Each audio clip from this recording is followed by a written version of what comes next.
Hey, what's going on, everybody? Welcome to Sit Down and Shut Up. Hope you're all doing well on this fine Tuesday evening. Today we have Spectre. Let's bring him on.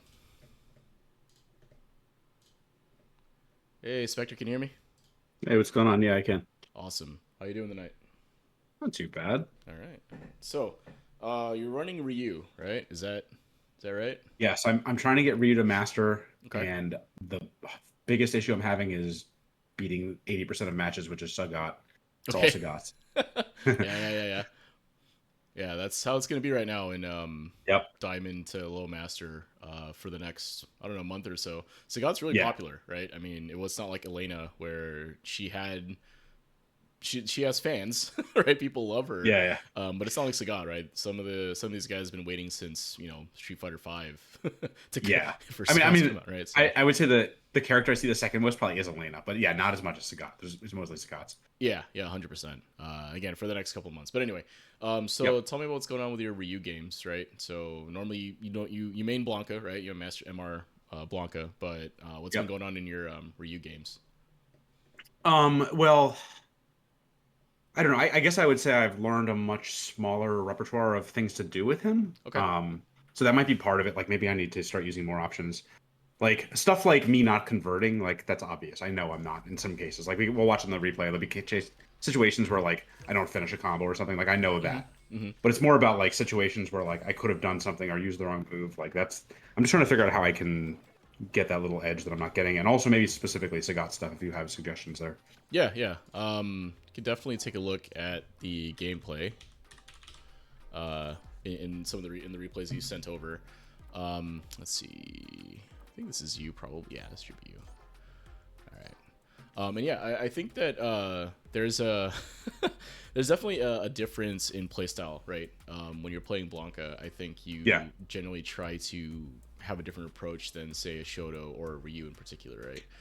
yeah, and I think that's part of it, right? Is like Blanca is weird, and like I don't think I realized how weird until I started trying to understand the game better. Like Ryu is a lot more in the middle. Like you have to do things. And actually, one thing I'll point out, I don't ever shimmy. You might notice that. Like I very rarely shimmy, Okay. and I know I need to work that into my game, but I think it makes it easy for people to defend me.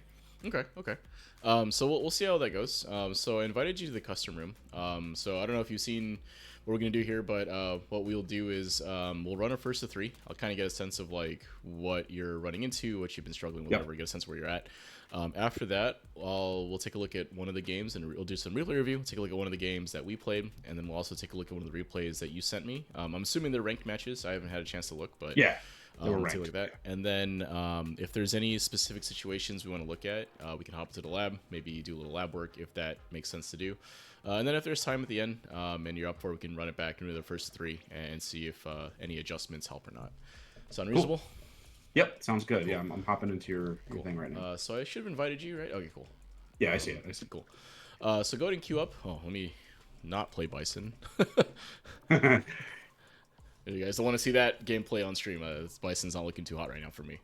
Anyway, so yeah, I'll go ahead and queue up anywhere. I'll join you in a sec. So typically I deafen during this part, mostly because I talk a lot. So I try not to influence anything you're doing while we're playing. Yeah. Also, I may not rematch right away as I again talk a lot and articulate thoughts and all that. So that if you decide to look at this later on the VOD, you'll see what I was thinking during our game. So Okay. if it goes down to two, the timer goes down to 2 or 3. Don't worry, I'm still here, just still talking to stream. So. All Okay. right, Sounds that good. said, good luck. Taste. Is there a VOD? Oh, you guys just played in ranked, right? That's right. I think I saw that in the chat. Don't help Blanca is well, I'm not helping a Ryu, right? It's not the same thing, right? Right? Alright, let's see what's going on.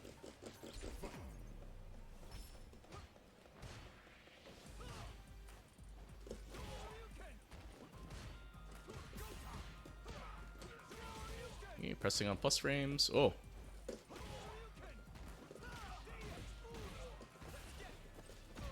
I don't know if he's switching to Ryu, but I think he just wants one in Master.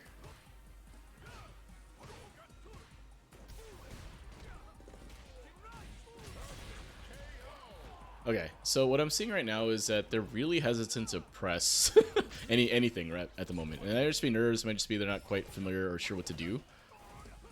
But they're definitely not pressing a ton, right? So normally, oh, nice DP.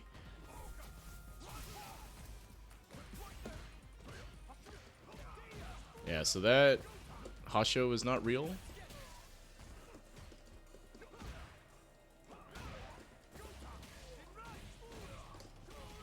Oh, thanks, Tace. I'm trying my best. Oh, nice.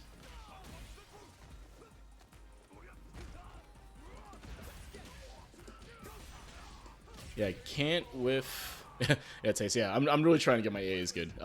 So you can't whiff solar plexus, right? The recovery is so long, and if you whiff that in neutral, a lot of players will just straight up punish you for it.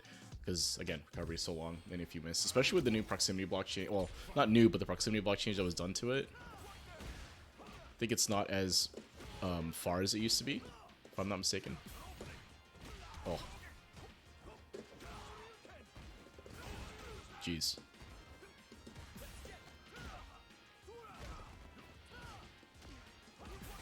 Nice. So burning out for that, a little bit rough. Now I get to do this, right?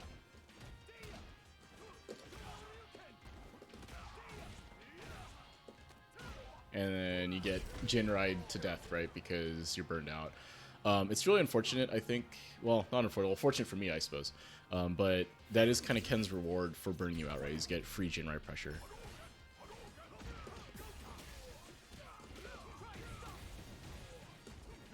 Oh, I missed my jab.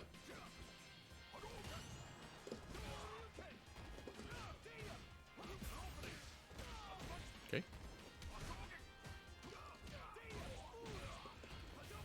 So I'm not sure if they're like... Ah! Man! I'm not sure if they're trying to do more on defense here. They're kind of just like... Okay, going for parry there. I feel like they're kind of pressing buttons in kind of inopportune spots, at least for reused frame data, right? Maybe it makes more sense to press those again with Blanca. But let's see in game 3 how it comes out. So right now, what I'm thinking the issue is that they're not comfortable with reused kind of neutral game. Right? And they're kind of going for these strings that are interruptible, right? Like if I just mash... Oh. Nice. That's okay.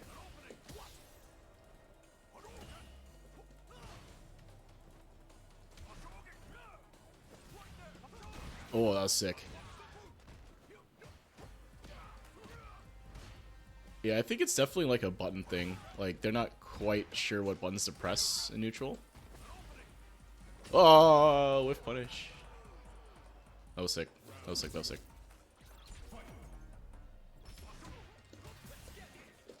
Oh!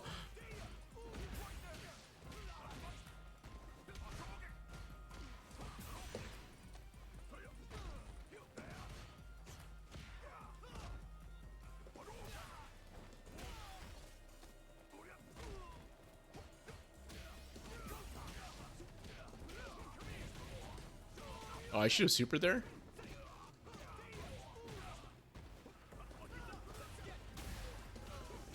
And I should have actually cashed out. That route was incorrect.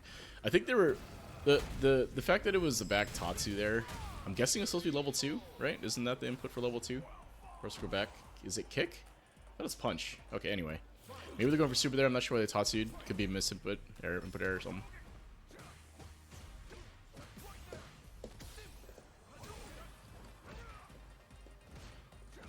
Oh, nice. I like the route. I think that makes sense to do.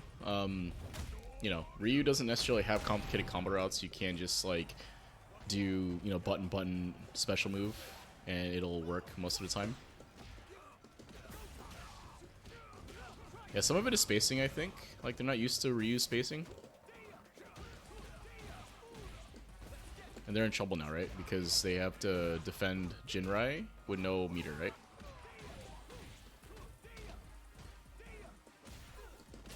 Yeah, okay. So I think the main issue is just some unfamiliarity with reused ranges and buttons. So let's bring it back on and see what they think. Hey, buddy, what do you think? Not my best showing, but you probably have an idea of what I can do. Okay, well, the thing I noticed the most, I think, was just, I think there's some unfamiliarity with, like, where you want to be standing as Ryu and what buttons to press in those spacings, right? So, A couple of whiffed solar plexuses, right? Some other whiffed buttons, and I think you were really hesitant to press in game one. I kind of just ran you over because you weren't willing to challenge, right, as my walk-ups or anything like that. So we can talk more about how kind of Ryu plays that neutral game, but just want to get your thoughts. What else? If there's anything you were thinking while we were playing. Yeah, I mean, you always start the first game a little hesitant. One thing I feel like I'm okay at is like if something's not working, I change the way I play a little bit. So I'm not too worried about that. But yeah, like mentioning that I have like a limited tool set or understanding of what my options are is definitely correct. Okay. So let's take a look at game 2 here. I think this is probably we took a round in game 1. Let's look at game 3 here. I think this is gonna be a little more interesting. Okay. And yeah, so I'm sharing my screen in Discord, so you should be able to see it live, hopefully. Yep, I'm watching it right now. All right, cool. So we can talk about it. All right, still getting used to the new replay buttons, so please bear with me as I fumble through this. But the new replay controls are a lot better. Thank you, Capcom, just by the way. So, all right, so this is game 3, right? And let's take a look. All right, let's open with that.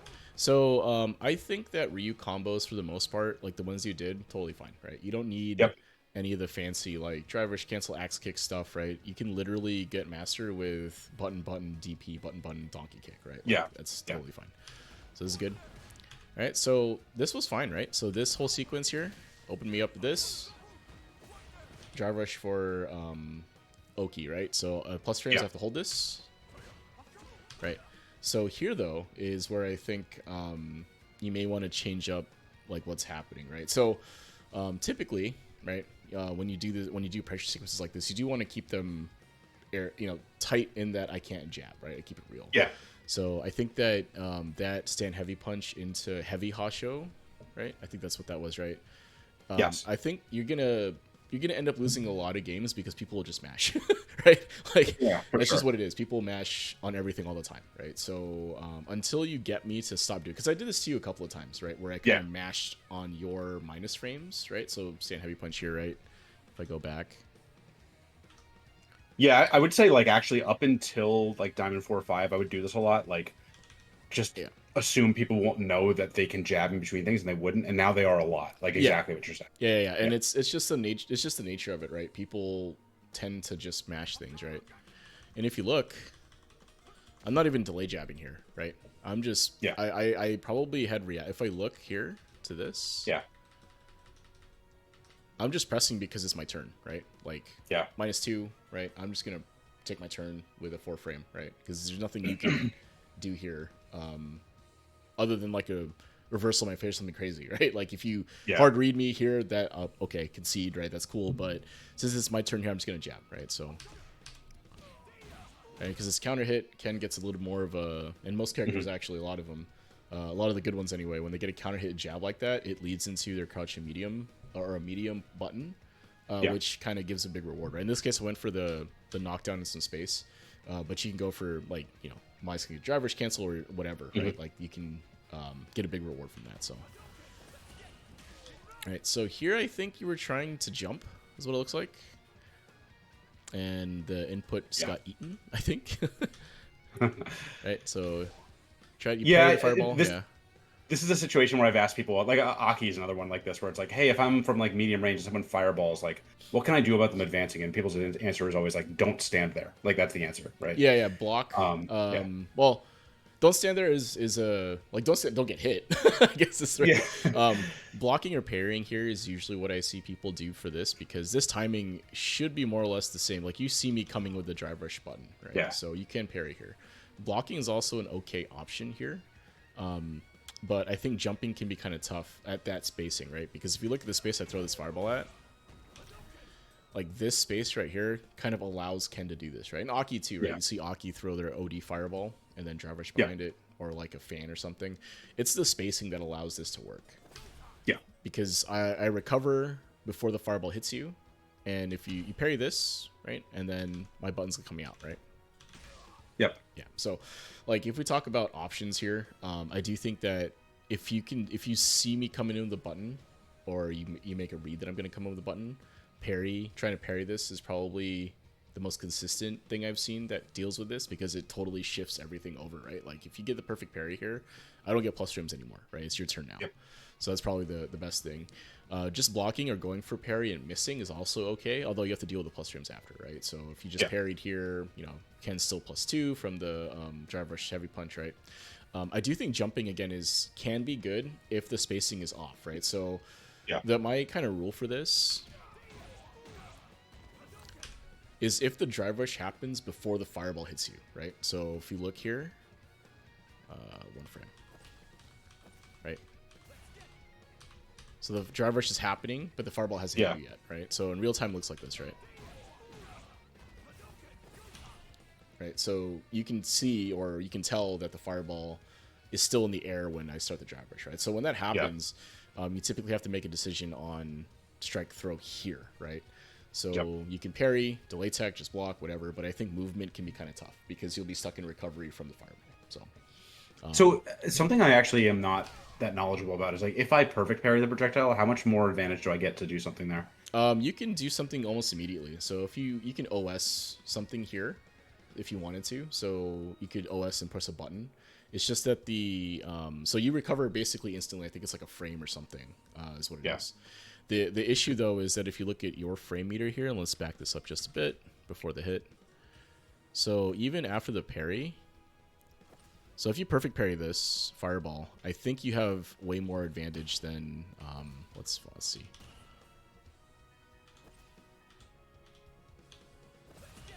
Oh, wow. I don't know if you saw that, but the projectile's not even on the screen. Let's see. All right, so if we try to parry this, right, what I'm going to do is I'm going to parry and then input a DP. So let's see if I can do it.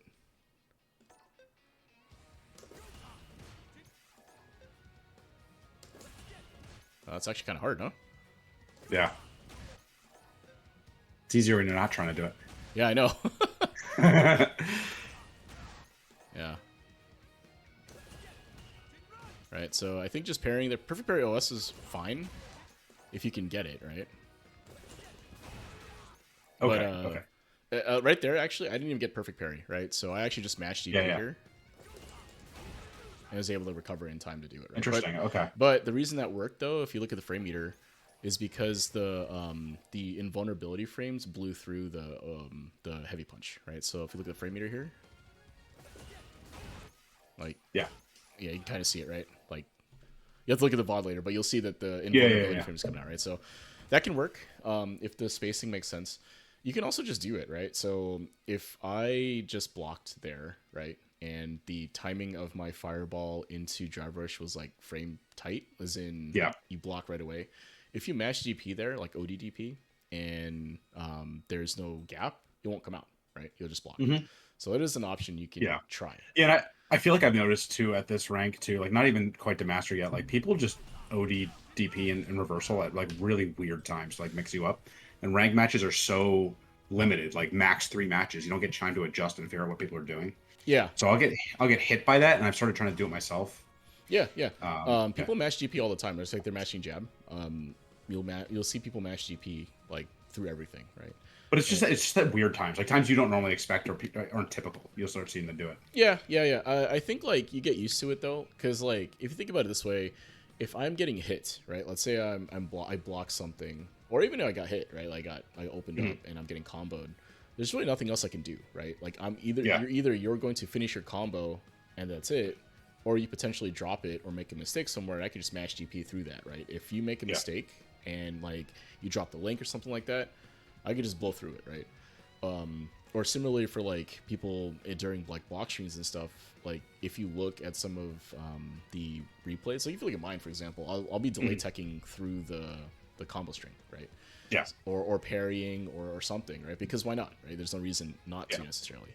Although you do have to be careful, right? If they could potentially do something like leave an intentional gap to try to bait the DP, that's kind of next level, right? I don't know how many people are actually actively thinking that.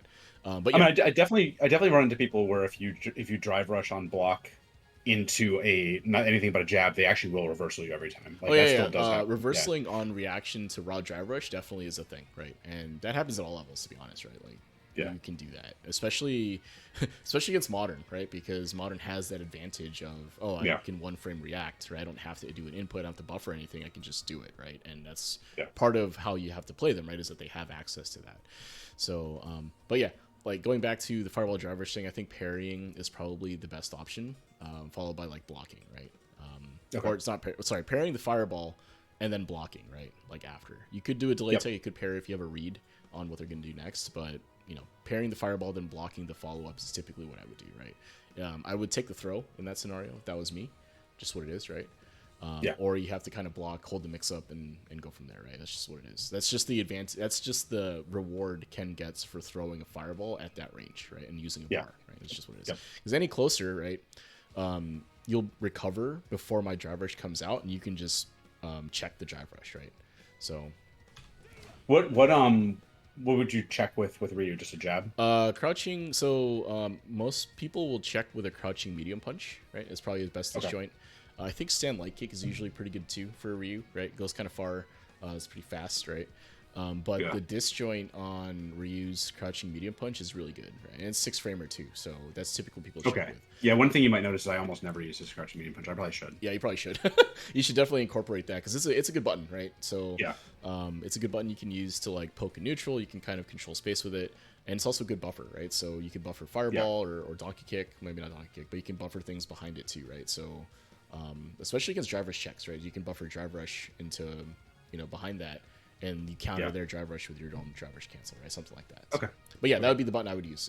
Crouching medium punch, followed by stand light kick if they are a little bit closer, or if you react late, right? It's like, oh crap, I'm seeing, and then you hit stand light kick. Yeah. So,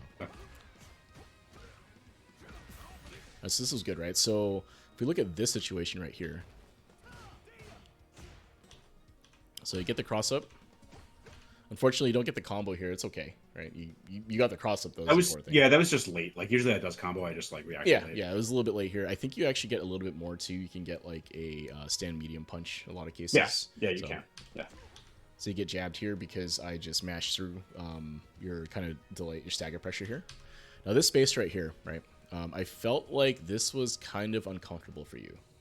So if I was kind of standing here, sometimes you would. So yeah, I feel like sometimes you would just kind of try to back up out of this, and this is one time where you pressed, right? But there were a lot of times, at least the last 2 games when we were standing here, you kind of try to back up, right? What I will say is I think this spacing here is actually really good for Ryu, right? You're inside crouching medium kick range, and if you decide to press and I move, you're going to tag me, right? In this case, I try to go for a big button, which is a little too close, and you go for your faster button here and tags me, right? So, but again, spacing here, like I said, so spacing dictates the buttons that you can press, right?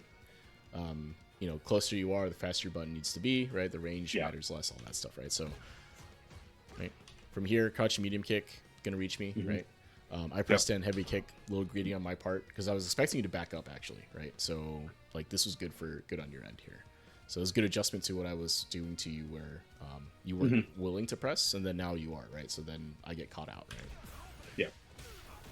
Combo here in the corner, driver's throw. Okay, so something that you'll have to probably look up are some of the common setups after like the knockdowns. I think Ryu gets a setup here without having to use drive, but using drive is fine too, right? Like there's was that so? Yeah, I'll have to look that up. So on the medium tattoo, he does get drive rush into heavy punch as super meaty. So I usually just do that. Yeah. There might be more, but usually like, when I learned him, I was like, hey, I'll learn a couple things off of each knockdown. And for me, medium tattoo was like, I can drive rush into heavy punch, or I can drive rush into throw, and so you'll see me do that every time. Yeah, and that's totally fine, I think.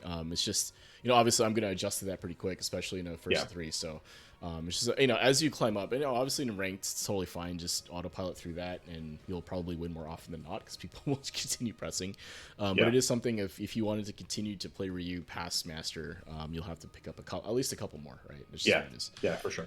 So I delay tech through that, right? That's pretty standard there. So now we're in a position where we look at our meter situation, right? So you don't have any more drive rushes left. You have a little bit under, a bar and a half. I have full meter, right? And health is about the same. Super's about the same, right? So like this is a good position for you though. You have to try your best to keep me here. So let's see what happens.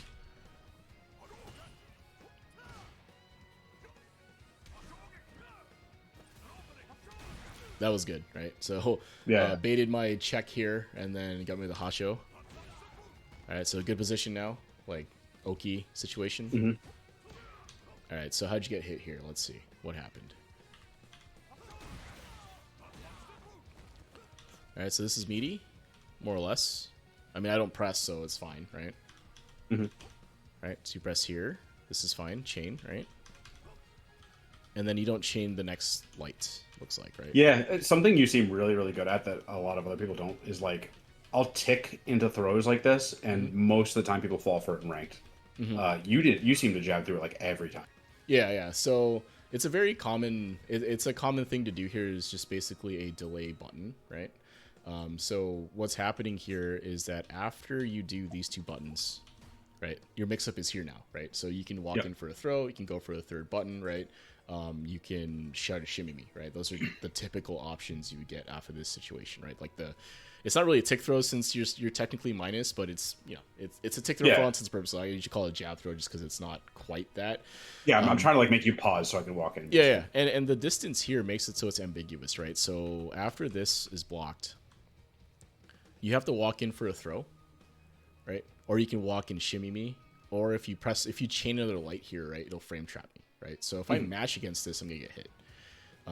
But what I can do here is I can press a button a little bit delayed, right? In this case, I press a 5 or 6 framer here, but it catches you trying to walk forward and throw me, right? Yeah. So what this button is doing is actually kind of an option select against all three of those options, right? So if we look at the situation here, right? So you press this jab, and then I'm gonna press another jab. And this might counter me, let's see. Right? So you see I blocked it, right? I blocked the third jab. Additionally, if you go for a shimmy, right? If you just back up here. Yeah. Right? You have to walk up to do it, right? So it looks like this. Right? You attempt to shimmy me, but there's not a throw tech that comes out, it's a button. So you have to block that, right? And then of course if you go for the throw, oh, that did a drive rush. Right, you'll get hit. Right, in this case, you counter hit. Right, so basically, it's the delay button. Right, so this is a kind of a higher level option select. I don't want to call it higher level, but you see it a lot more at higher levels, right? Because it defends against this tick pressure specifically, right? Because it's a very dangerous mix-up, right? So if I mash, I'm gonna get hit, right? If I try to delay tech, I'm gonna get I may delay tech, right? But I could get shimmied. And there's a mix-up that's there, right? So you have options, like the offensive player has options when it comes to that, right? So what I'm trying to do is defend against all three of those options by using a delay button, right? So if you go for all three jabs, I'm not going to get frame trapped. If you walk up for the throw, my button's going to come out and hit you in the startup of your throw. And if you go for a shimmy, right, like a back shimmy, I'm going to hit you while you're backing up, right? And then your pressure ends. It also beats stuff like if you neutral jump or do something else, right? Like if you neutral jump, my button will come out, but it'll recover in time, and I should be able to anti-mirror you, right? So that's what I was doing to you because you were going for that, right? So you would go for the two jabs and then try to mix me up with something, and then it just seemed like you couldn't open me up, right? Like every time you had that pressure, oh man, he pushed the button every time, right? It was like, how is that? How is he doing that? So what is the counter? Like if I'd done like say a block string into like light hasho or something, would that have gotten you a frame trap? Yeah. So the option there is to leave a gap in your pressure, right? So in this case, since I'm doing a medium here, it should work, but let me try this real quick here. Right. So after the second jab, I would press a button that has a built-in delay. So like a 6 frame or something like that. So what that means is that there's a 7 frame gap now between your button, my button, like reuse button hitting, and the next button coming out, right? Because of the startup. So what happens there is that because I'm doing a delay, this built-in delay on your part will catch that basically, right? So your button's actually faster, but because you're intentionally delaying it manually, I still get you. Yeah. So since I'm delaying my button, right? So remember that I'm +1 in that situation, right, on the jab because it's a regular jab, right? So if I delay by about 5 frames, so the same timing as a delay tech, basically, right? So 5 to 7 frames, and then press my button, right? Something like that. In this case, it's actually since the medium, I only delayed a little bit, but it's the same idea. Is that you're intentionally leaving a gap in your pressure to catch the startup of my delay option. So something I never do that I say other people do is jab into medium as a frame trap. Is that something I should use in more situations than just this and try to like fish for stuff? So that is a specific counter to the delay button, right? So if you like when you see me do crouching light punch into crouching medium punch, like I'm sure you saw me do that a couple of times. That's going to catch a delay button and a delay tech, right? So because of the intentional gap, right? since you're trying to delay your tech, like if you do delay tech by about 5 frames, what'll happen is it'll catch the startup of that, right? So you get counter hit during that. And that's exactly what happens here, right? So if you look, I press on medium here, right? And you see it just counter hits you, right? Counter hits me, right? So that's the counter to that, right? Is to intentionally leave a gap there, like in between your pressure to catch the delay button, right? Because typically you will only see delay button after the second light, right? Because if it's the first light, you're still close enough to throw. So if I go for a delay button after the first light, you'll still be able to throw me, basically, right? So that's how you defend, or that's how you counter that defensive option that I'm doing to you here, right? Okay. Alternatively, you can just throw me on wake up, right? So if we go back to this, this is obviously an option that's happening like I'm already standing up, right? But if we go back a little bit here, you can just throw me right here, right? So if I've committed to a delay option on wake up, right? Like in that case, I can't delay tech and delay button at the same time, right? I have to choose one or the other. So if you immediately throw me here, it's going to catch me, right? So that's the other counter to a wake up delay option, right? So that's how you do it. Now against 2 lights, right? You have to leave the gap because there's no way you can walk up throw because like the delay button will beat you there, right? So that's just something you'll have to learn with Ryu because and it's kind of a fundamental mix up to SF6, right? Light, and then mix up, right? Even Blanca does that to some extent, right? Like you can do that, but he has he doesn't normally use light pressure because he has outstanding buttons like back medium kick, right? Or the wild nail, right? And other plus frame generating buttons on board, right? And he doesn't need to do this. Very slow. Yeah. Like it's very different. Yeah. Because like from here, right? If I'm Blanca, why would I bother with light pressure, right? Just back heavy kick, right? Or back whatever it is for that. Yeah, back medium kick. And you get plus frames. Yeah, that's what it's such a good button. Yeah. So there's like no reason to do this mix up at all because I get automatic plus frames. That's way better than this mix up, right? Because that plus frames, if I have to respect it. If I try to challenge it, you can beat me up for it, right? And then you just get, a button into electricity or something else, right? Like, there's no reason Blanca needs to do any of this, but he can if you wanted to, right? But since you're playing Ryu now, you don't have the plus frame generation the same way unless you do something like a solar plexus or whatever. So it's a little different, right? So I catch you there, right? And now I'm fighting my way out, right? Now I have enough space to play neutral again, so let's get jump. I'm dead here, right? So should have been. Been. So like over here, right? Would have got me, and then good whiff punish here, right? So, right? Yeah, I mean that's one of the other things too. I'll say with Ryu so far is like I have autopilots for every situation. I don't really look at what's going on to decide what to do, and I probably should. Well, Ryu autopilot's pretty strong, right? So I can just do solar plexus into button again, and if it hits, I'm gonna donkey kick and then drive rush or Tatsu and drive rush. If it doesn't hit, I may just press another button or I may back up and throw a solar plexus out, right? Like the flow chart with Ryu is pretty strong, right? There's no reason not to go away from it if it's working. But like in that specific situation though, you're like I got you down to a sliver of health. Like even just an EX DP might have finished it. Like I should have looked at the situation, right? Yeah. I think that if we look at here, so if we go back to this, it's something that I have I have a video idea for coming up, but if we look at this situation, right? Right, so this is the degree all in moment, if you will, right? So right here, right? So once this hits, this is where you generally will autopilot into a combo and then decide if you want to EX or not based. So you would just glance, right? You would glance at the meter here, this meter, and this health, and then you would decide what your route is, right? That's when you would do it. But so what's interesting here is that I think that, and this is kind of my opinion, is that you should kind of have an idea of the combo you want to do right when you did this. All right, right when you jump, because like if this hits, right, you can confirm this hits, and then you just combo into the thing that's going to happen, right? Yeah, I mean to be fair, like I see you doing a move before I jump, like I already recognize it's going to hit, right? Yeah. If I was playing Blanca, I would already be like, okay, I'm going to do this combo. It's just Ryu, like I don't have that memory. Yeah. No, 100%. So I think that sense once you get it with Ryu is going to be good, right? It should be fine. So, but yeah, I think that it's here, right? So there, right? That's when you have already decided, right? So, cool. All right, get in next. All right, so thanks for choosing one where. Yeah. Just walk. I was gonna say thanks for choosing one where I won a round. I appreciate that. Hey man, you gotta highlight the highs too, man, Yeah. right? But yeah, here I just kind of walk up and hit you, right? So why did this work, right?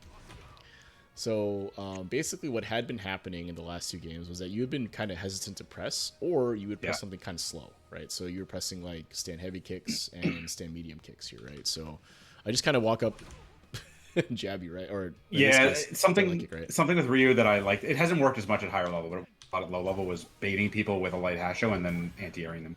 Yeah, So yeah. sometimes I'll start rounds like that. Yeah, people will jump, right? A lot of people will jump Yeah. there because they're expecting a round star fireball for whatever reason, right? So Yeah. Hasho into DP makes a lot of sense, right? I just kind of walk up and hit you though because I tend to not jump right away. Yeah. And plus we played 2 games already, right? So it's not like we've kind of adjusted to some extent to each other already, right? So that said, here, right, this was actually pretty good. Well, not good on my part. I was late on the DP here. I actually forget what punish I did. Yeah, that was a Yeah. bad punish. Yeah. Not a great punish though, right? So stand heavy kick for sure, right? Would reach, but anyway. Yes, and normally, what do I have for meter? Normally, I would probably just do a stand heavy kick and do a heavy punch and do a shoryu or something like that. Yeah. Or a Denjin charge, since hard combo Denjin, whatever. Yeah, right? yeah. You had plenty of meter to burn, all that stuff. That's not gonna worry too much about that. Okay, so this was good. I made a mistake on my part there, and you just went for it. I think that's fine. Decent combo, right? So plus frames, right? Yep. Jab, totally fine. And you can see I actually tried to mash out of this because you had been going for like a medium punch here. So I tried to mash and you hit me, right? Now this is this is an issue. This is a little bit tough, right? Yeah. Right so here, right? something I don't do is ever look at my meter. I just keep doing shit until I'm burned out. I'm like, oh, I'm burned out. That's how you know, right? Well, if the game just tells me when I'm burned out, why do I need to look Yeah. at it, right? Yeah, for Ryu in particular, right? I think Blanca to some extent, most characters in the game, it's difficult to play without meter, right? Like without access to your extensions and all that stuff, it's hard to hit confirm. You know, you take meterless confirms if you can, but your entire gameplay. Your gameplay will change if you're burned out, right? You don't have access to reversals and all that stuff, right? I mean, you have meter, so it's not the end of the world. But this burnout is kind of tough, right? This is going to be hard for you to deal with, especially it's early in the round. I have meter here, right? You're up around, so it's okay. But now you're at the mercy of the Ken Jinrai, right? So as soon as I get initiative again, you're going to eat a bunch of Jinrais probably. So let's see. Yep. So good throw.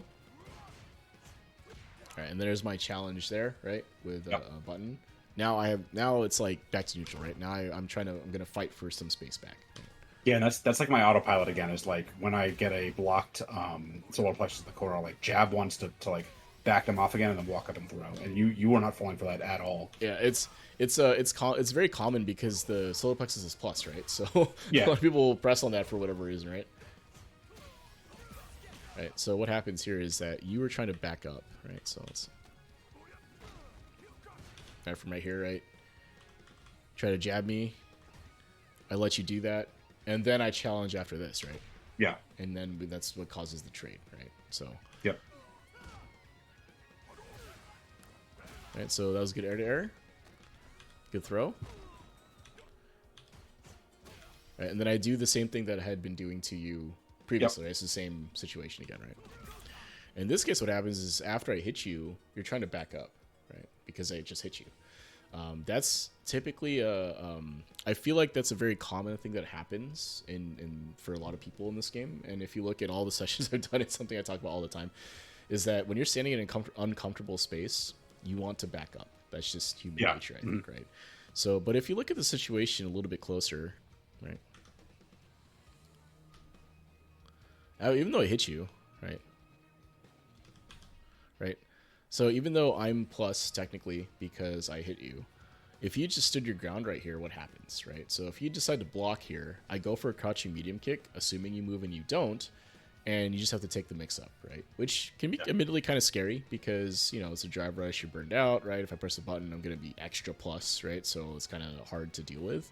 But I think that's better than getting hit, right? At least you have a chance to defend it. Yeah, and I'm like close to not being burned out too. I like a little patience is good here. Yeah, if you had blocked a bunch of stuff from me, it probably puts you like closer to here, maybe get like half a bar back, something like that. And then, you know, you just have to, you have all this space behind you to deal with like me coming in. And by then, maybe get your meter back, right? Yeah. So just blocking here is usually okay, honestly. I think that more people probably should, especially if you're getting hit. Right now, if it was like on block, like if you had blocked my crouching medium punch, we're 0, right? That's technically neutral, technically, right? Because Ken's crouching medium punch on block is 0. So you could press, right? You could, take the initiative there and try to press too, right? It's just something you'll have to figure out in terms of what your opponent is doing in the situation. I mean, it's not always isn't it +4 when I'm in burnout, or is it not? On block it would be +4, yeah. I guess that's true. Okay. Yeah, that's true. Yeah, I guess that's a good point. You're in burnout here, so probably pressing is not a good idea, generally speaking, right? But if you're not burned out, I think that if you have some level of like, if it's not like 2- for you to try to challenge, you could try that too, right? That is something you can do. But again, I think here in this situation right here, it's tough because the trying to get out of range of this is going to get you hit, right? Because I hit you a second ago, right? So a better option would be just to block here, I think. Because again, you get the mix-up. You have to defend a mix-up, which is better than getting hit, right? So yeah, for what it's worth, like I think the thing I'm always scared of in this situation is like they're going to walk up and back throw me, and then I'm in the corner, which is why I back up a lot of times. Yeah, and I think that's a very real thing to be worried about, right? Is that they'll walk up. But I think that at the spacing here, it's easier for you to kind of react to that, right? So from right here, I can't throw you, right? Like, yeah. I can't throw you. I have to walk up to do that. So if you're just blocking here and I walk into this space, you could just jab me or crouch medium punch, right? Because the spacing here is too far for a throw, but it's too close for a heavy, right? So, like, I can't just press a heavy button. I mean, I could, but I probably shouldn't press a heavy button here necessarily, right? Yeah. Because basically anything you do here, if you twitch react to anything I do with a faster button, it's going to beat it, right? So I would say that if you were standing where my mouse is here, like you're standing here, I would worry about a throw, right? And then I'd be like, okay, I don't want to, I would consider delayed teching or doing something else here potentially. But from here, like this distance, since the throw isn't a problem until Ken's about here, you have a little bit of time to react, right? So probably, this is minus now, -3, so I'll start walking. Yeah, you probably have, quarter of a second, something like that, half a second maybe to react to me walking up. And then you can consider teching or even trying to jab me, right? So, yeah, I would say that the distance makes that option that I have, it makes, you have to consider what my options are from the distance, basically, right? So being afraid of back throw here when you're burned out is very real, right? That's something you should be worried about. But the space here means that I can't quite do that for free, right? You can challenge me if I walk up. So just consider that option when you're standing at this spacing, right? So yes, side switch here. So this is a mistake on my part. I should have supered you here. I didn't. Yeah, I was curious why you didn't, honestly. Yeah, I just didn't. I don't know. I should have 100% supered here, right? This is a mistake on my part, right? So, all right. So while overhead is what it is, and then I catch you again trying to back up, right? So what I've realized now is that in the last two interactions, once you got hit, you're holding back to try to get out of space, right? So now I'm just kind of like bullying you with that. It doesn't help that you're in burnout here at all. But yeah, that's kind of what I'm doing now, right? So now you're in the corner burned out, right? This was like your worst case scenario here. So now defensive option wise, right? If you look at the situation, super will kill me, right? Like if you level 3 wake up, it'll kill me here. But it's a big bet if you do that. I wouldn't be surprised if when you unpause this, I'm buffering super. Yeah, it looks like as a matter of fact, that was supposed to be a super. That tattoo was not. It's level 2, right? So I actually said that on stream. I was like, I'm pretty sure this is supposed to be level 2 input. Would be my guess here. So I think that was supposed to be level 3, honestly. Level 3. Oh, it could be. Well, that's a kick I see up there, right? Yeah, maybe it's supposed to be level 3. I don't remember at this point. I was definitely trying to super though. Okay. And that's fair, right? That's what I was thinking in my head, like, oh, they're gonna super here. And then when you did this, I was like, oh, they probably didn't mean to do that, but it's fine. And then I make a second mistake here, actually. So I should have cashed out into level 2, but instead I go to level 3, right? Yeah. So a couple of mistakes on my part meter wise, but if we look at the round itself, right, where I think it kind of falls apart for you is this sequence here. Right here. Burning myself out. Yeah, once you burn out here, it changes the texture of the game, right? I don't have to worry about reversaling as much, right? I don't have to worry about extensions, and all of my stuff is now more plus, right? So if you look at the situation, I don't think you don't get your meter back, right, for the rest of the game. Yeah. Right, so obviously the burnout influences your decisions as well, right? So like here, you're more worried about getting back throw in the corner, right? It changes what you're trying to do here instead of maintaining. Yeah, I mean, pressure. honestly, even at this point, like I feel like I'm so far ahead. Like Yeah, maybe if I didn't back off so much, it would have gone better. yeah. You go for throw loops here. You know, you could have Yeah, continued your pressure, right, in some capacity. Make me guess, right? yeah, Because you went for the same kind of offensive sequence multiple times here. I kind of just applied the same counter every time, right? So yeah.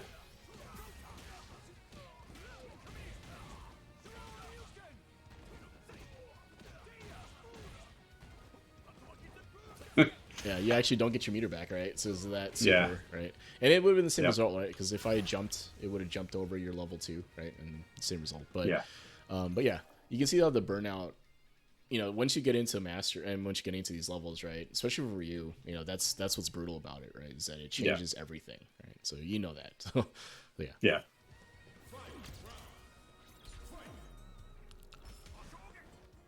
All right, so went for it again. I didn't jab this time or stand like kick you. Missed my DP. And so here, right, you see that I tried to do the same counter again, and this time you counter hit me with that next jab, right? So the stagger pressure is what got me here, right? So you see how I counter that.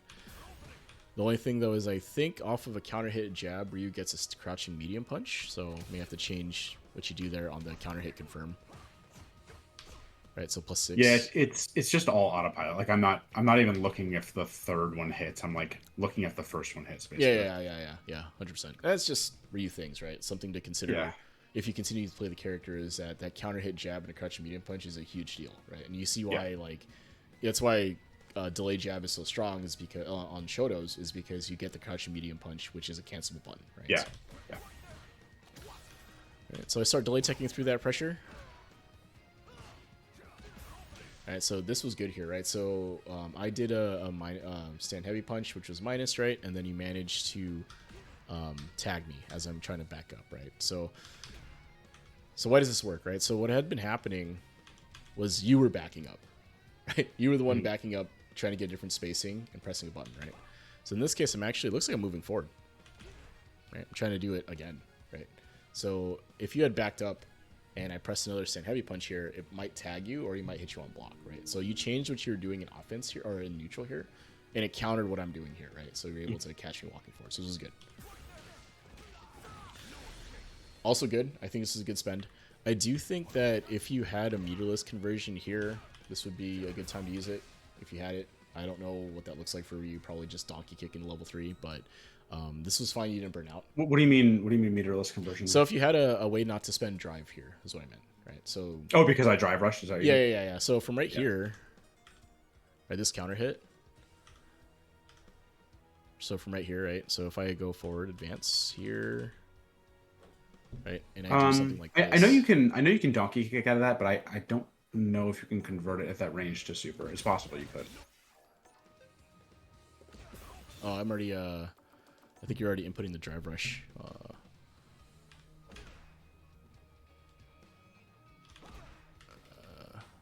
Need to find the time where you press it before you do the drive rush. I think here. Oh. I need player 1.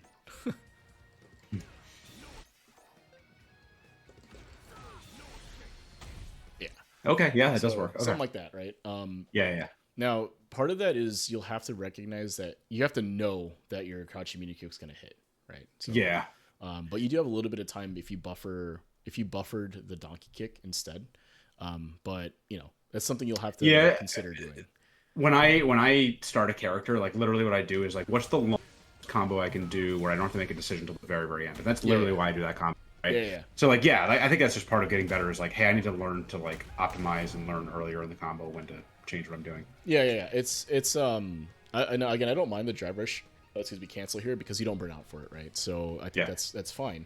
It's just that some of these optimizations do start to matter, and they're starting to matter more and more at even these ranks now, right? Yeah. Like you saw how brutal definitely. it was to burn out, right, and how bad that was.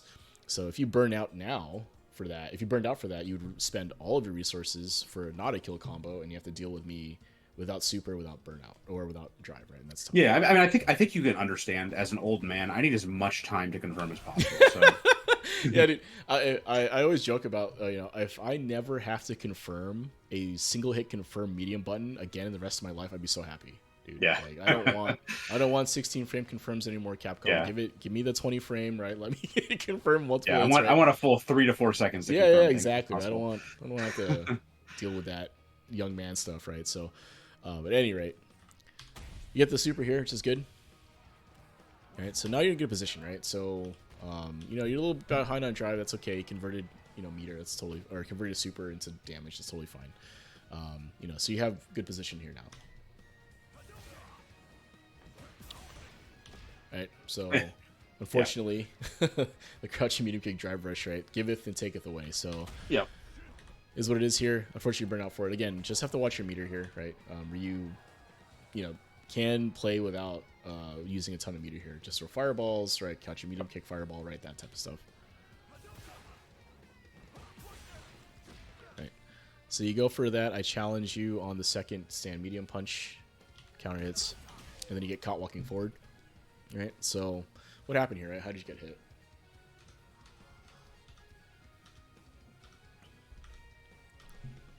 So after this jab, right? Neutral.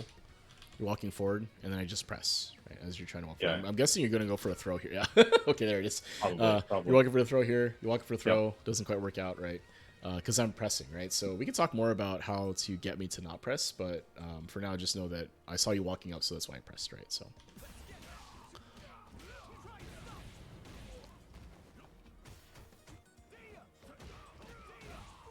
Right, so you jump over me. You'll notice. Yeah, I always try to jump out of the corner. It's like always my number one option. And it's a good one, right? So you're trading essentially. If I crosscut you here, right, and I can't because I'm recovery, but if I crosscut you, you get out of the corner, you take some damage for it, an Oki situation because you're in burnout, and I drive rush, but it's better than being cornered, right? So this is good. This is good. It's totally fine. Unfortunately, you get punish countered here because your button whiffs, right? So you come down recovery, and then I'm just able to kind of punish counter jab, and that leads into this kind of. Should I just be jumping out of their neutral and not trying to do that? It's up to you. If you think you can land it. So if I had to block that, so from here, if I block your cross up button, then it's fine, right? Like because you'll have some advantage now. But whiffing it is generally not going to be great because you have a ton of recovery frames when you land, right? So I would say like if you're not sure, maybe just do the neutral jump, or you can go for Ryu. He has the jump light kick, right? And that has less recovery, so you could try that as well, right? So, but yeah, generally if you're jumping from that scenario, if you think it's not going to land, like if you think it's going to whiff, then don't press. So yeah, generally, right? Yeah. Let's take small conversion here, drive rush. Right, and then I just kind of am pressing my buttons, right? Like, this isn't like a preemptive whiff punish or anything. I'm just pressing my buttons at a space that makes sense, right? So, which is in contrast to what happened here for you, is that I went for a throw, you backed up, and then you press this button, right? So this jab here, if you think about it, this isn't going to reach, right? Like, this is going to whiff no matter what you do. Even if I try to, like from here, I guess maybe if you're thinking I'm going to press a button potentially, or you're trying to preempt something I'm doing, maybe that's okay. But this jab, right, is not going to hit anything, right? No matter, it's kind of tough. Yeah, it's like instinct to like. I think to myself like I don't want to just rolled over, and like the instinct is always like, well, let's throw a jab out and see if that stops things, right? And like that probably was not a good idea here. Yeah. So I'm not even reacting to the jab. Right, like if you look at this, you press this 1, 2, 3, 4, 5, 6, 7, 8. I'm not reacting in 8 frames to a jab. Right, so what's actually happening here is I'm pressing my crouching medium kick, thinking you're going to back up. Right, like that's what actually happened here. Right, so I think that it's better to not whiff the button than to whiff it. Like as a like the risk reward of that, right, is like if you're right, you get a counter hit jab. Right, counter jab, crouching medium punch. Potentially that range is kind of far. Maybe you don't get it, but best case scenario, you get a counter hit jab into a crouching medium punch into some ender, right? So you deal X number of damage, whatever it is, right? So you do donkey kick and get Denjin, right? Not a bad reward, right? Medium reward. But the risk here is now you're going to put you in the corner. Yeah. Right. I don't do it here because I don't have drive, right? So if I had a drive rush cancel here in the tank, I probably would have done it, right? I would put you, you know, run Tatsu, you're in the corner now, right? I don't, I just take the meterless conversion here, right? So that it is what it is. So maybe not as bad as I was kind of alluding to Doom-wise, if you will. But that said, like, the risk of you pressing and whiffing that jab is pretty high, right? Like, I mean, you probably could have converted into a kill here, right? Like, maybe. So if I do, so with level 1, it's a little tough because this is a little bit too much, and crouching medium kick scaling is 80%, right? Yeah. So even if I do 1 drive rush cancel into what I think the max damage would be here, I don't know if it kills. Okay. And since I wasn't sure, I didn't do it, right? So that's just what it is. If you were here, right, from here, it probably would have been fine, right? But so I don't, right? So, but that said, because I didn't have this, right, and I'm aware of that, I don't drive rush cancel, right? So, but now you have to deal with this, right? The Jinrai, free Jinrai pressure, right? Now here, good job challenging this, right? So that's how you beat this, is you have to challenge after the medium Jinrai, and if I don't do any follow-up, then you have to decide if you're going to press a button or not, right? Because I have to walk up, right, to press it. Even though that is not safe, it's still not plus, right, the medium Jinrai. So good job here challenging in that scenario.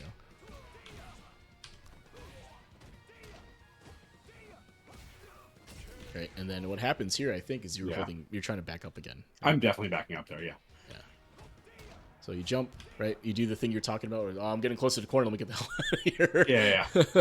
And then the same thing happens, like it happened before, actually. So if I don't press here, like, because I missed my DP, I think, right? I might have been trying to DP here, maybe not, whatever, but I missed my DP. But the jab comes out, and that's what causes this trade. But if I didn't press anything, I'm pretty sure this feels like this might whiff. So let's see. It probably maybe.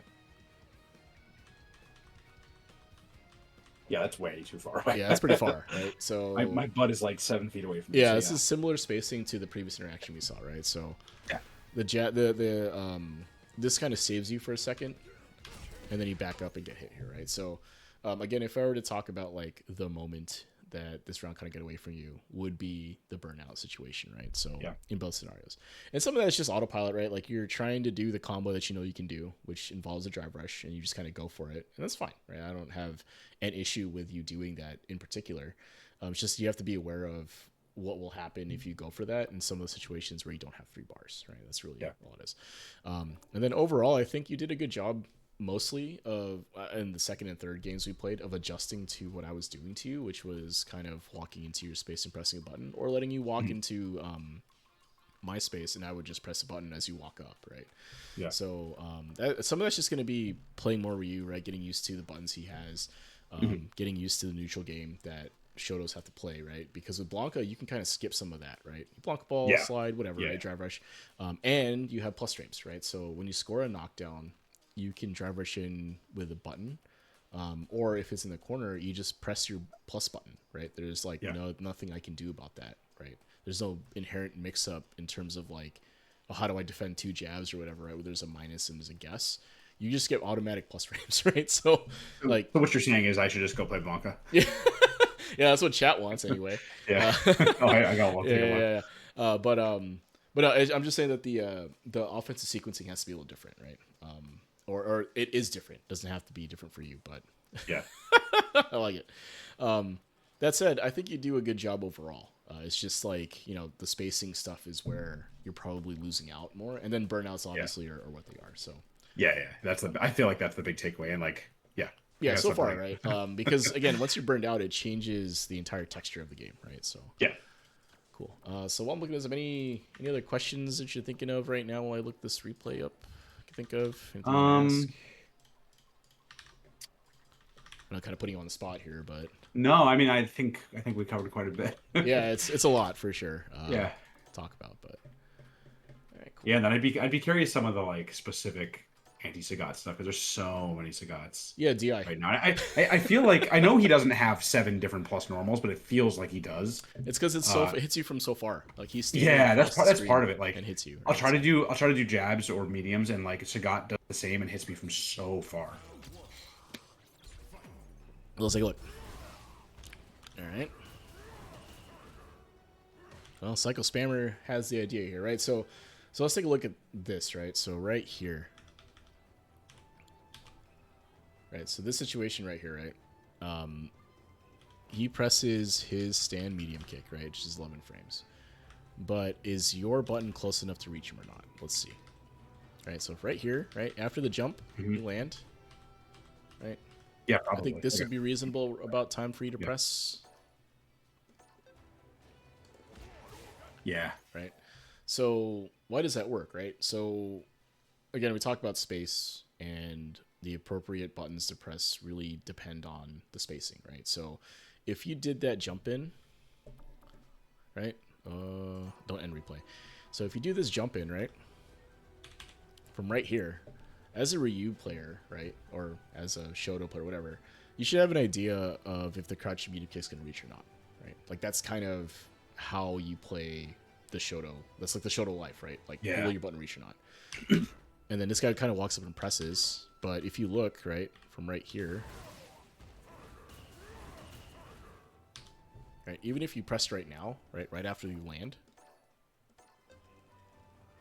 right, if you press right away, it's going to whiff, right? But let's be real, right? Like once you land there, you're probably going to see him move forward, and that's when you would press, ideally. Yeah, and to give you some of my thinking here, like I've run into so many situations with Sagat where he's doing the usual zoner thing where it's like fireball, fireball, fireball, I jump and then he's me. Yeah, so when I jump, I'm like looking to see like did he DP in reaction to this? Yeah. And to this guy's credit, he doesn't, because the DP will whiff, right? So he doesn't press there.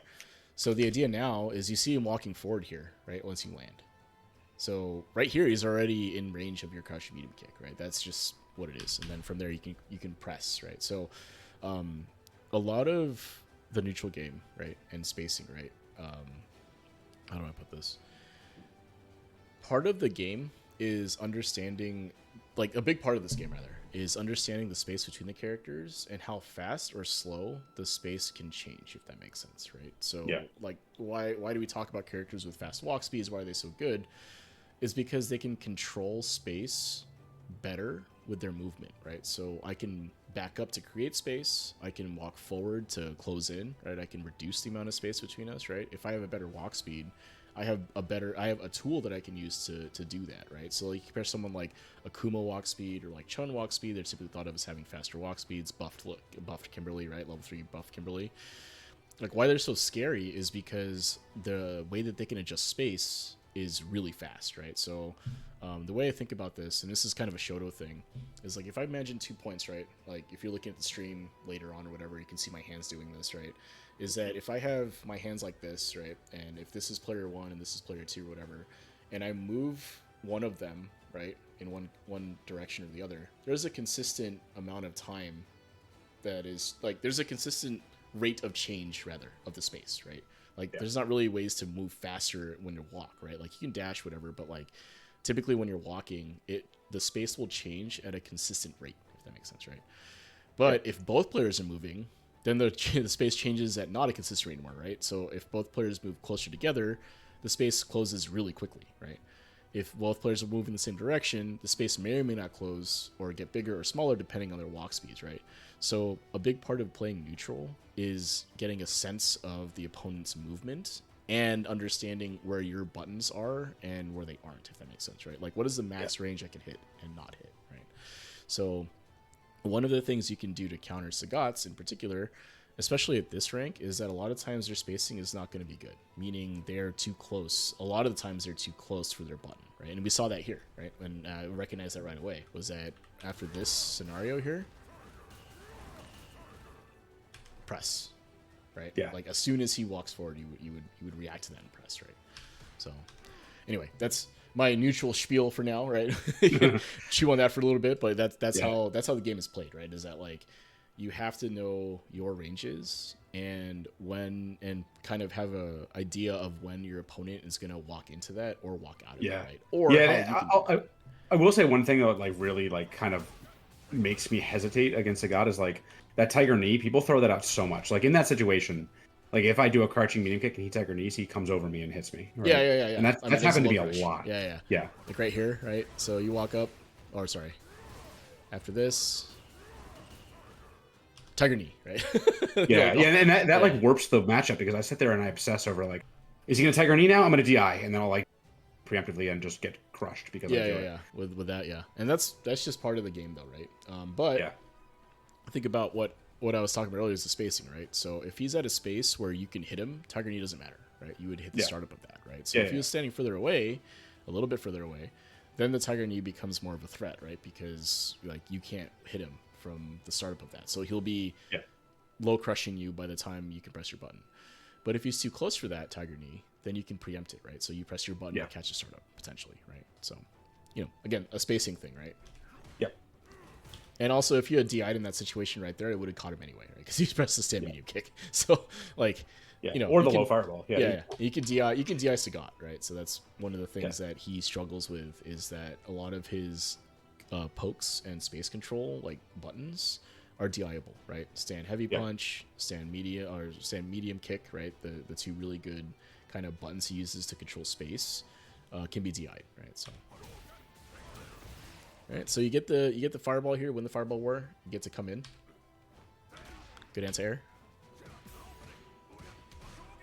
Okay, so you autopilot into that, he doesn't press at all. Sure. He presses when it's his turn though, so that's totally fine. Good block. Yeah, it's actually. I guess everyone knows Ryu because whenever I do a light Hashu, people always know it's their turn. Nobody ever messes that up. Yeah, no no one blocks it. This is even blown up Yeah. by it, right? So something everyone's talking about, oh, why is light Hashu plus, right? Whatever. So you actually do a little bit of a, I wouldn't call it a blunder necessarily here, but you get away with it. So after this knee, he's plus. Yeah. Ideally. Right? Oh, wait.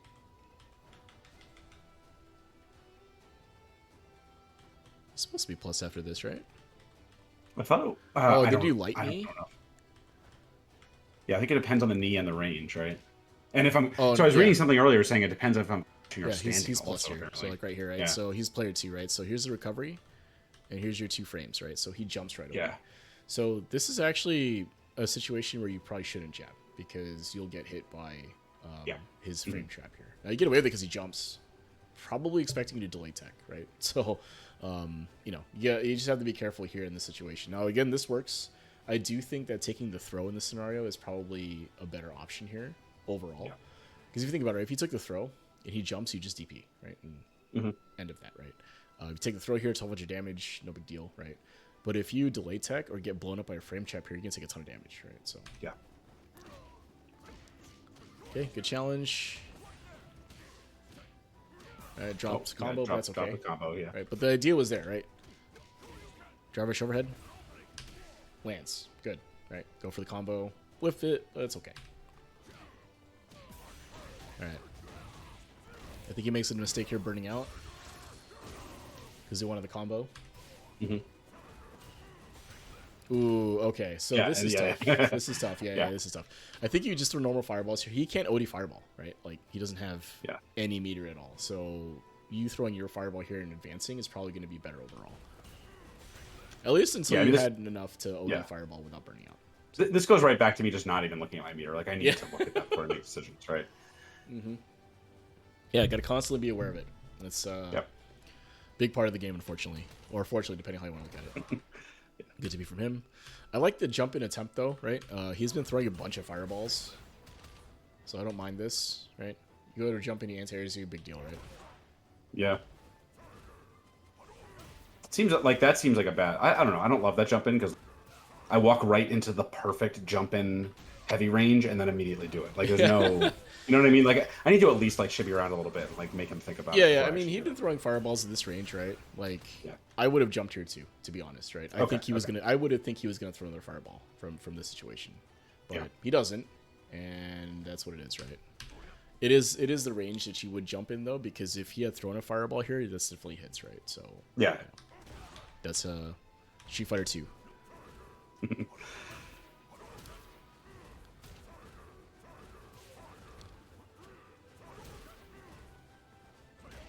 Good. So this is what I mean.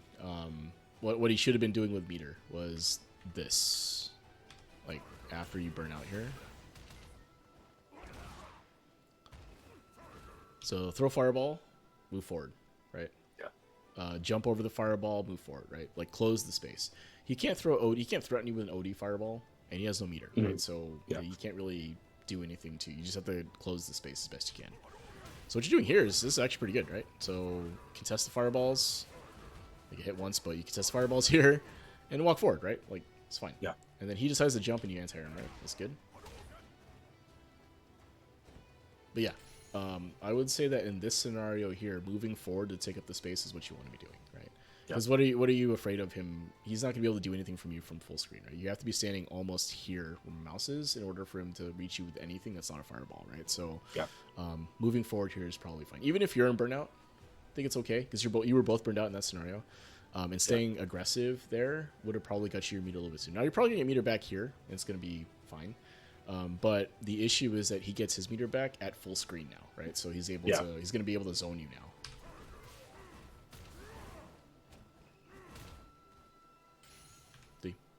Now, if you had just walked forward, potentially he's in the corner or close to it, and you're in a better position, right, with your meter back. So, oof. Oh yeah, that one you can't press. So, so that elbow is plus. Oh yeah. Not this. This. This is like this is plus. Plus 2. So that's plus. His kick, his heavy kick is plus. I don't know if his heavy kick is plus. Let me see. Okay. I thought it just feels like every button's plus. Yeah, they aren't, but this one 100% is, right? So this guy right here, if you block this, don't do anything. Okay. Yeah. This is plus 2 on block, right? So this is a what's the startup? What's the startup on that? 6 frames. So this is like Sagat's main pressure tool. Yeah, I noticed people just like do it 3 times in a row, just bam, bam, bam. Yeah. Yeah, because it's plus 2 on block. Right, so if you mash against this and he presses another stand medium punch, he gets a trade combo. Okay. Right. Yes, and I've seen that. I've seen people trade combo a lot on that. Yeah. So if you block this, you're plus 2 or you're minus 2, right? So think about what you do in a minus 2 situation. You can try to walk back. You can try to parry. You can try to delay tech, right? There's a lot of things you can do here to try to defend this, but Sagat's reward for getting in your face with this button is that plus 2 situation, right? So so would you say like a good say I run into this a lot and I keep seeing Sagat's like practicing that string like perfect pairing against it might be a decent thing to do? I think so, because a lot of Sagat's will autopilot into a second stand medium punch here. So that can be a good thing. If they're consistently doing that, that's a good adjustment, right? What can happen though is they'll do one and then stop, right? And you'll parry and get thrown. If they stop, at least they won't do it again. So then you can, but I mean, again, it's ranked, right? So you run into the situation a couple times and nobody has time to adjust. So like if I have the first solution, that might be worth it. Yeah. I think again, a lot of Sagat's will autopilot a second one here, even a third potentially, right? So they'll do 1, 2, and then micro walk forward and do a third one because they're plus, right? And it's close. So depending on like if they're in the corner or whatever. But yeah, definitely don't challenge this. And if you are going to challenge it, use a reversal. Right, so ODDP level 1, whatever, you got to blow through the hitbox with invulnerability. Okay. Yeah. So, but yeah, definitely don't try to challenge this button here. Right, this is a huge reward for Sagat if you get hit by this, which happens, I think, right? Yes. Right. So you try to challenge with what does happen here? You try to challenge with a crouching medium kick here. You're a little bit late, and he just blows you up with a crouching medium punch, right? Yep. And you're dead from that, yeah. So definitely don't press against this, yeah. Like Sagat tip, don't press there, yeah. Okay, never press buttons. Got it. Yeah. Just block the whole time, right? Can't win like that, but okay. Good fireball. That was actually a good jump, right? So, how'd you get hit here? Walk up throw. Yeah. So, walk up throw is good, or it can be, but you have to establish the space control first, right? So, I guess we can talk about this here. So, are you familiar with the Footsie's Trilemma video that I talk about all the time? Footsie's Triangle, that stuff. Seen that? Heard about it? I've probably seen it. Okay. So for your refresher, I guess, right? So there's kind of 3 parts of Footsie's neutral, if you will, right? So if we're both standing there, how do I hit you, right? So in order for me to hit you, I have to walk into the range of my button, press it, and hit you, right? That's how I would hit you, right? It's called like a hit attack, right? But there's a term for it or whatever. But traditionally, right, if I want to hit you with a button, I have to walk up and hit you with my button, right? Now, on the other side of that, if you're walking up into me to try to hit me with a button, I'm not going to like that, right? So I'm going to try to press my button preemptively so that you can't get into the space to press your button. That makes sense, right? So that's typically called a cover attack, right? So this is what happened here. As you're walking forward, you're walking into a space where the Sagat can press his button to stop you from walking forward, right? Yeah. So that's how you prevent people from walking forward or walking into your space, is you cover attack or cover the space in front of you so that they can't do that, right? And then how do I stop someone that's constantly doing that, right? If I walk into space that's hitting me, that's where the whiff punish happens, right? So you walk into the space, walk out of the space to bait the button, and then you whiff punish that, right? So you press your button to whiff punish the recovery of their cover attack, right?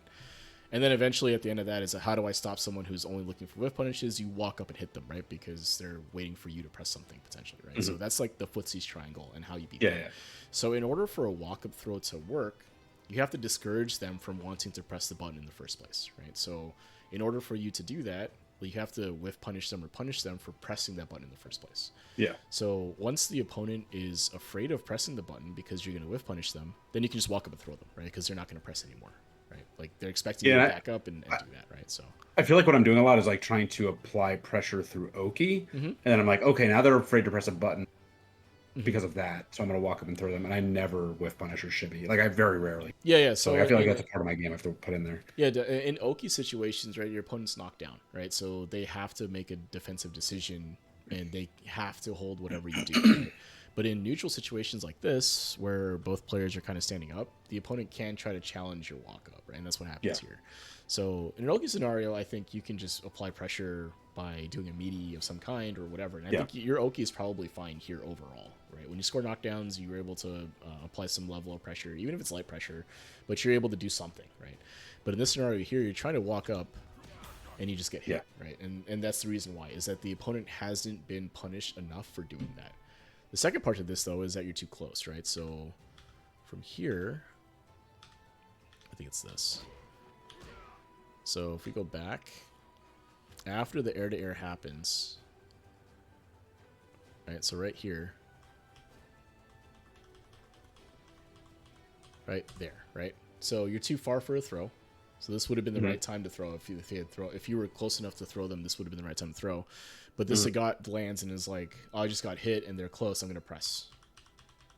Right? They press pretty much almost immediately, right? They actually have a little bit more. They actually could have pressed here. Yeah. Right. Oh, actually, they press pretty much right away. There's like a frame, maybe. 1, 2, 3. Okay, like 3 frames, basically. Well, you're too close already here, right? So that's why. I mean, you're too far for a throw, but close enough where he can press a button, if that makes sense, right? So I mean, when somebody is recovering from an air-to-air hit like that, they can't do anything, right? Like essentially, this is like I probably like. Would you recommend like you always hit somebody in a like? I want to call it meaty. Yeah. Let's take a look at the frame period, right? So you hit him the air-to-air, right? And you're player 1, so you're in recovery. You're done. Your recovery is done, right? Because he's still aerial here. And like I feel like a medium punch here would have been good or something. Because he can't. Because if you pressed it here, so he's still in recovery here. So you're close enough where you could press a stand heavy punch potentially. So from right here,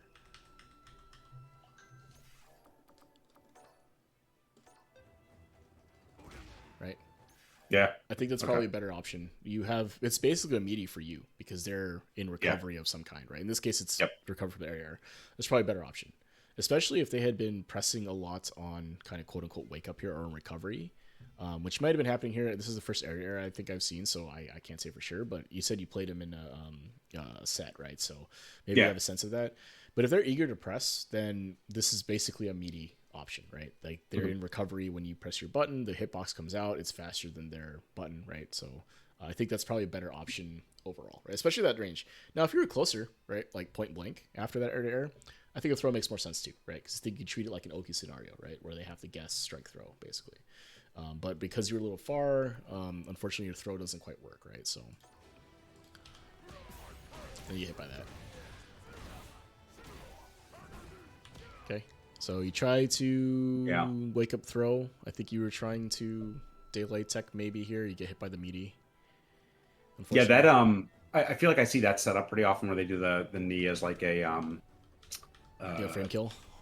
Frame kill. Frame kill frame kill and it advances, right? So yeah, close the space. Like he's plus. What is he plus here? Let's see. +2. Okay. So we can Yeah, I press fall for this. that every time. Yeah, so he's plus here. So again, if you're gonna challenge reversal, I think what happened here is you tried to. I think you went for an instant tech. Maybe you tried to delay tech here, but you instead of instant teching here, right? So if you were gonna delay tech with 5 more frames, right? So wait a little bit. Yeah, before you get hit. Yeah, so that was better, but he's probably gonna counter DI here, right? Yeah. Okay. Yeah. So this is better defended though. After this right here, right? So you just defend it. It's fine. Go for the DI here. So with Sagat, I think a lot of Sagats will just use the crouching medium punch here. Like they're not going to use their longer range buttons because they don't have to, right? They're closer. Yeah. So. Yeah, I mean, even after all this time, I still think to myself sometimes, I'm like, they're coming really hard. They won't notice if I DI, and they always do this. Yeah. Actually, you know what's funny is that can work sometimes if your opponent is autopiloting into non-cancelable specials or non-cancelable normals, right? Like a lot of times at certain ranges, people will just press. But yeah, a lot of what this Sagat did was he was actually going for a drive rush cancel anyway, and then when he saw the DI, that's why he pressed it, right? So, better defend it. You try to jump and you get clipped. Ooh, okay, you're out. Oh, okay. He throws me the wrong way. I got lucky. Yeah. Oh, you have to deal with the zoning now. Okay. Burn myself out. Good DP here. So you're still in it though, right? You're not completely out of it here. You have level 3. You have a CA in the tank here. One good jump or something like that could get you into it. Let's see. Oh, this is it. Oh, okay. I don't mind this. It doesn't change number of reactions. I would level 3. That would have been me, but this is good. Yeah, again, that's me autopiloting. Uh-oh. Again, me autopiloting. Again. He does something unsafe there. Oh, okay. That was pretty good. Right. I'm pretty sure a point blank integrity is minus, right? The heavy one, I think. Right? Because you're still crouching. What maybe I'm wrong. Did you press a button? Yeah, he's -1. Okay. And then he tries a jab, and you win it here, right? So, yeah, I mean, you did fine, right? You got away with it, is the main thing. But, right here, you're in a really strong position, and he makes 2 wrong decisions here, right? I don't mind this. And then here, you probably should level 3, but it's okay, right? It worked out. Yeah. Always go for the kill if you can, especially burned out, right? You want to steal this round, and you did, to your credit, so. Yeah.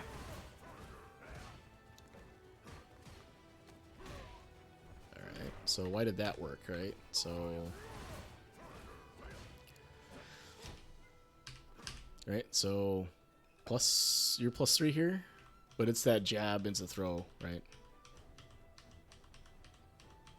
He just kind of walks the throw there, right? So, delay tech. You could delay jab potentially here. One button though is a little tough, but the spacing might have let you do that. Taking throw is fine though, I think. Okay. It's good. Oh, should have converted that though. Would have been nice, but it's okay. Okay. All right. So you managed to walk him into the corner just by throwing fireballs and moving forward, right? So this is really strong. This is really good. This was good stuff. Okay. All right. I like it. So there is a meterless way to convert into Super 3. This isn't many, but just for me, ease of execution, I do that one a lot. It's fine. Like 2 bars into that, I have no issue with that. Drive rush, heavy punch. Or sorry, DI.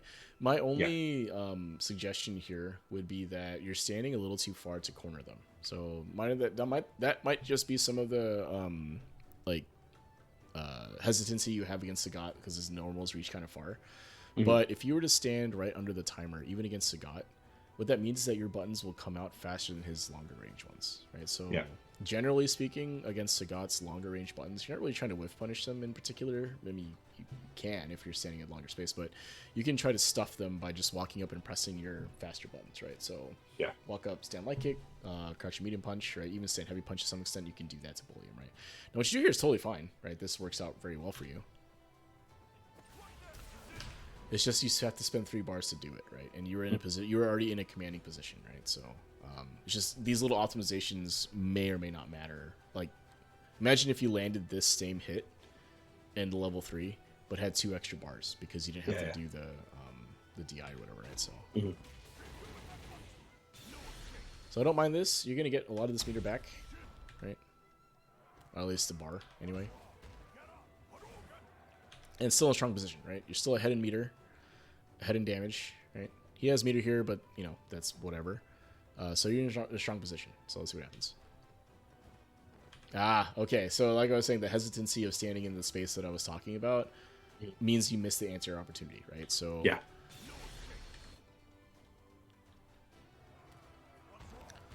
So if you've been standing here, right? That easy anti-air, right? DP every day, right? So even crouching every punch, right? So yeah, it's fine.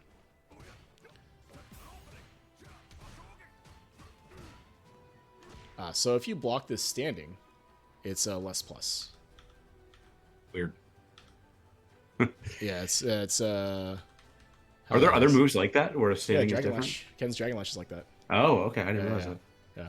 So when you're crouching, the technical explanation, I believe, is when you're crouching, the hit happens later in the active frames, right? So that's what gives it a little bit more plus. Because the hitbox is like above me. Yeah. So like the first couple of frames, the first couple of hitbox frames, like hit frames or whatever, active frames. Sorry, I don't know. I forgot the term. The first couple of active frames are going to be above you if you're crouching. Okay. So since you block this standing.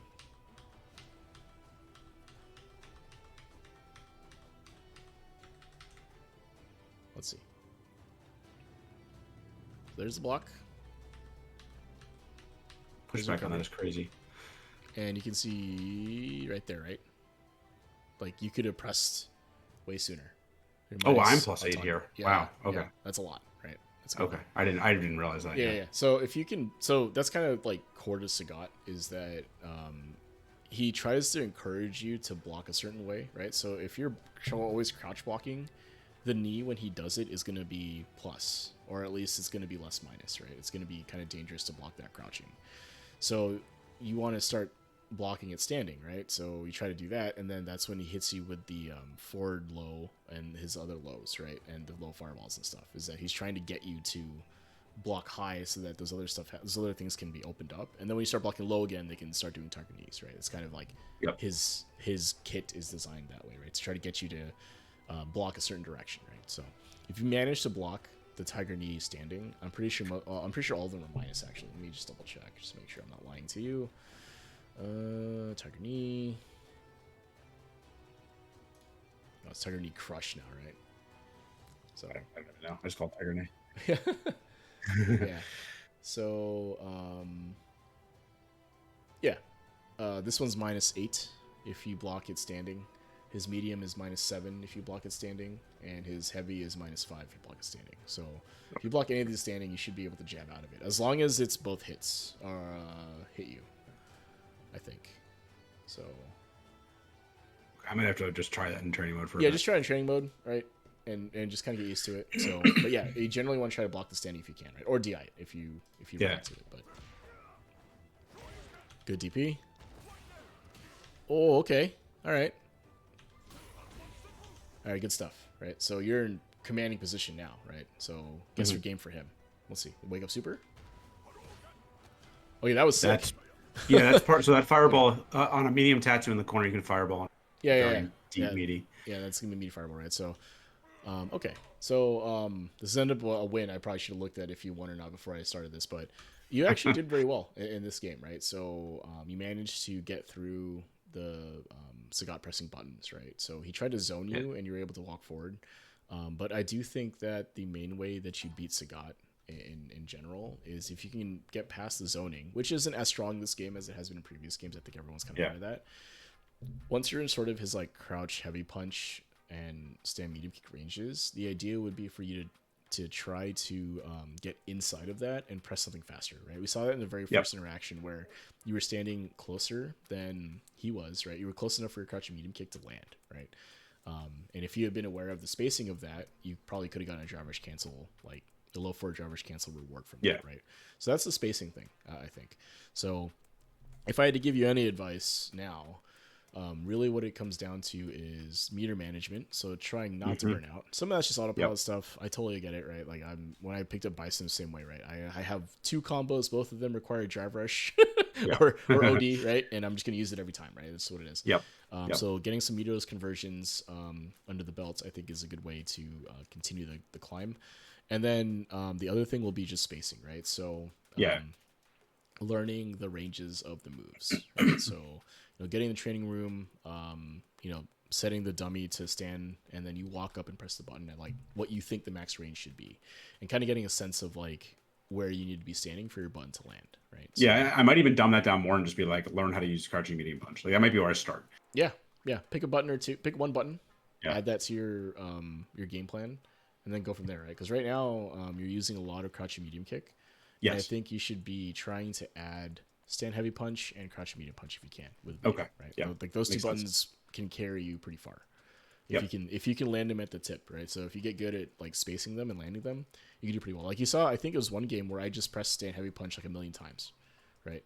And Yeah. even though that button is minus, right? It's -2. Like you feel like you can't press anything against it, right? And it's because it's spaced well, right? So if you try to press, you hit by the second one, right? And if you try to press while I'm outside of the range of that, I whiff punish you with it, right? So Yeah. Coming from Blanca Land, standing heavy punch goes about 2 inches. So I got to get used to that. yeah. It's the Shoto heavy, right? That's like Yeah. Yeah. part Yeah. of this core identity of like a Shoto character, basically, right? So Yeah. cool, man. Do you want to run it back? You got time? Yeah, sure. Let's do it. All right, Let me see if I still have. The game open. I do. Okay, good. all right. Let me create the room.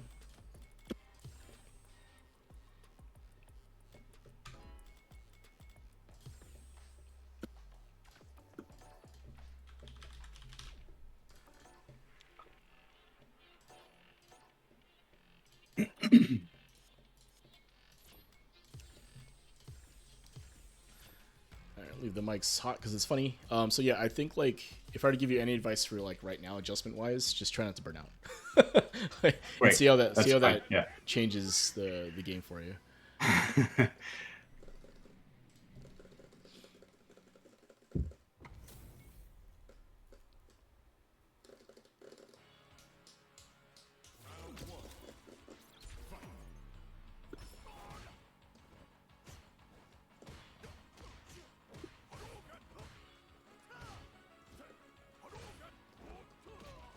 Oh,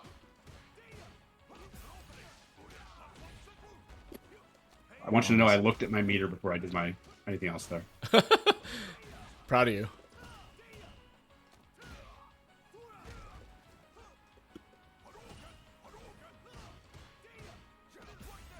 Oh, good. Oh, okay. Oh.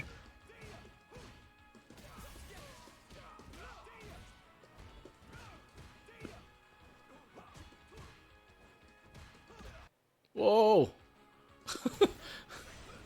Oh, I did it. I wasn't looking.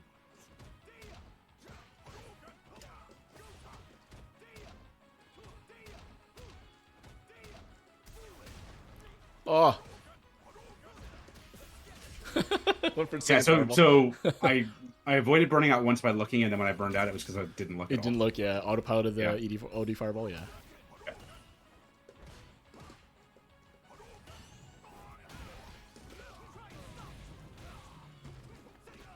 Yeah.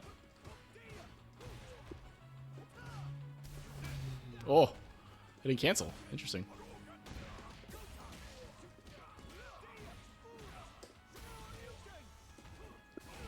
Oh,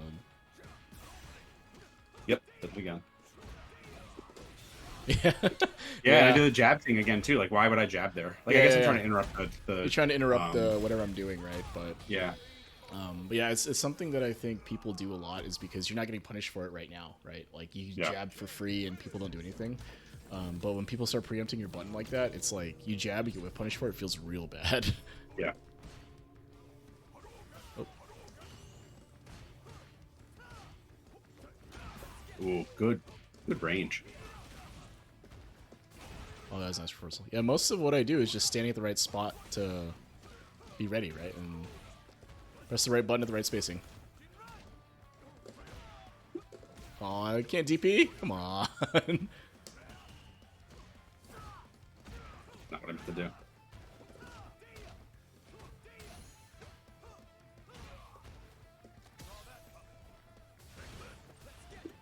Uh-oh.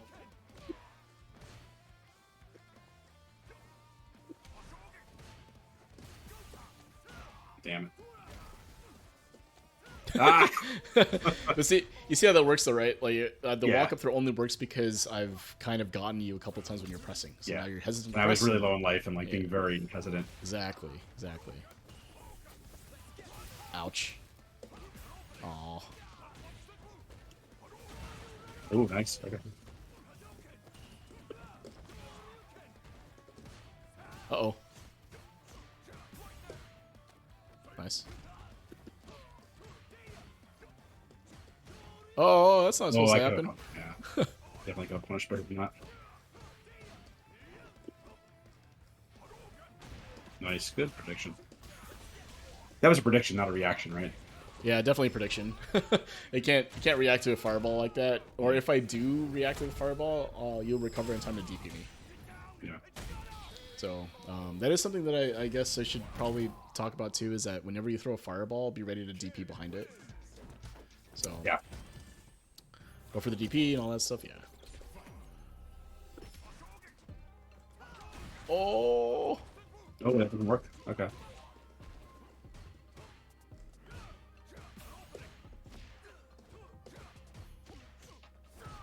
Not what I meant to do again. Are you actually able to recognize when I'm doing a medium donkey kick versus a heavy? Yeah. Because when you do a heavy, he goes, "Sir," and he like does a huge wind up. Okay.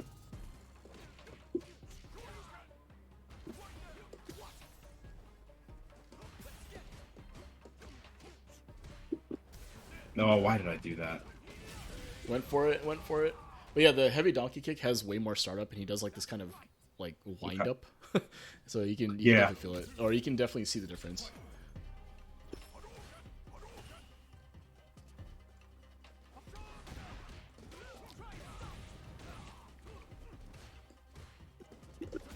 Oh, nice jump.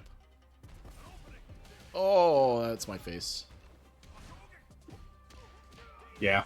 Yeah, I gotta be careful. If I'm doing that, you gotta change up how that string looks.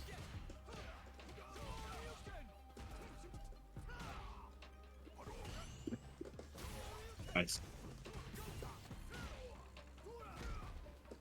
Oh, I thought you. I was like, I don't think he's gonna super, right? Let's try it. I was really thinking about it. One more. Alex, you can do offshore. I can end the stream. We can run more. Yeah. Yeah. So just hang out for a sec. Let me do the outro and we'll go. But Okay. just to give you the summary of that, I think basically if you don't burn out, right, and you saw the result of that was that you were in the game longer, right? Like you did not have to deal with BS pressure, right? Because Ken's Jinrai pressure is strong, right, in burnout, but there are other characters that will absolutely destroy you, right? Like you burn out against Manon or like Hockey, and you don't have a chance. Yeah. Right? Burn pressure is real strong, so Yeah, avoiding that if you can is good. And then just spacing in general, right? So learning the button spacing and learning where you need to be standing in order to do the things you need to do will go a long way. So Okay. yeah, Thanks. yeah. We'll run it back. One second. Let me just end the stream real quick so that we don't have to deal with the VOD having that and all that stuff. And yeah, just give me a sec here. Let me end the stream. One sec. Okay, guys, thanks for coming in. Thanks for just sit down and shut up. I'm going to run it back with Spectre because he's around and he's a homie and all that good stuff, and he asked nicely. So, all right, I won't do the normal outros, but please take a look at the Discords if you can. You can ask me for stuff on there, right? If you want something like this, you can check that out. And yeah, otherwise, this has been Sit Down Shut Up. Appreciate your follows, your messages, your all that good stuff all the support. You know, I really do appreciate it, and I don't respond to everyone right away. So thank you to everyone that tuned in. And appreciate you guys, and have a good night.